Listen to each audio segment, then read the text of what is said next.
Les excuses publiques sont les résultats d'un long travail entamé par l'Australie il y a près de 6 ans.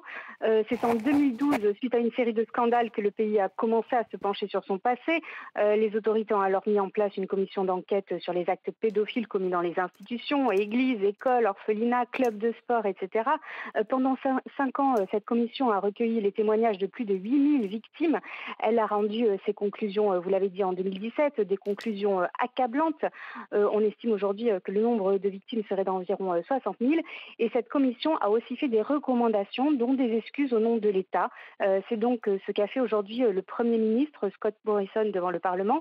Il a longuement regretté qu'à l'époque, les enfants n'aient pas été entendus, pas été crus. Il a demandé pardon et il a égrené un certain nombre de mesures prises par le gouvernement, dont un mécanisme d'indemnisation financière, mais aussi des mesures de prévention. Alors, un peu partout dans le pays, des victimes s'étaient réunies pour écouter ce discours.